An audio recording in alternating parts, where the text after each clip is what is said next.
Oui, au Pécose Musée d'histoire politique, peut-être aussi une sorte de documentation annexée avec ça.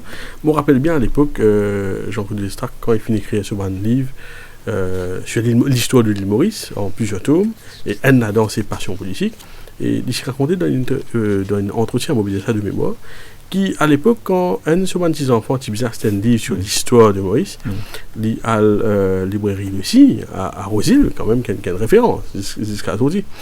Et il remarquait qu'il nous paie un livre qui est bien fait, ou bien qui est assez documenté, ou bien qui donne un livre qui a beaucoup de chapitres de l'histoire. Oui. Et il commence décide pour écrire et une écriture en plusieurs tomes. Et c'est peut-être ça que vous pouvez dire aujourd'hui, Shafik Ousmane, par exemple, qui, si un zen aujourd'hui a envie d'apprendre l'histoire politique, qui tous les jours nous cause dans Maurice, et il y a une difficulté pour qu'il repère, que pas gagner l'information. Oui, oui, tout à fait. Mokon, sa genèse là, si nous rappelons de ban livre de Jean-Claude Lestrac. Et effectivement, il fait la démarche là parce qu'il pas trouve un document approprié, un livre approprié à l'époque. Et mais même quoi, au Pécose centre de documentation, là, tout musée qui se respecte, il y a un centre de documentation. Il y a un centre de documentation pour le grand public, mais aussi pour les chercheurs, etc. Donc, c'est un affaire très important. Et peut-être si les autorités pas poil de l'avant avec ça, ils ont causé Pinacas. Et peut-être c'est un projet où une idée capable propose-moi l'équipe Zamana capable de venir en avant avec un projet comme ça, parce que ça c'est une affaire qui restait dans le temps.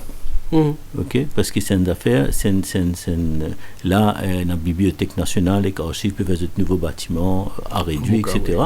Donc c'est peut-être capable de prendre peut-être une section de la Bibliothèque nationale là, consacrée peut-être à l'histoire politique. Enfin, c'est une idée que vous m'avez donnée, mais c'est une affaire très importante pour, comment me dire, pour les jeunes générations, mais aussi pour les chercheurs, les journalistes spécialisés, étrangers, etc. Parce que, comment vous dire, si mon environnement, pas qu'on apporte les journaux de l'époque, qui vous a National Library pour trouver, mais il n'y a aucun centre de Maurice que tu es capable de gagner une lecture de ce que c'était la vie politique, du moins, pas seulement politique d'ailleurs, la vie économique aussi, pré-indépendance, ou dans les années 40-50, comment le conseil législatif type siégeait à l'époque, comment une constitution draftée, comment nous gagnons l'indépendance, les années post-indépendance, comment on dit, les années 80, 90, etc. Donc tout ça là, c'est des affaires extrêmement importantes qui bien mettre en place pour la mémoire du pays.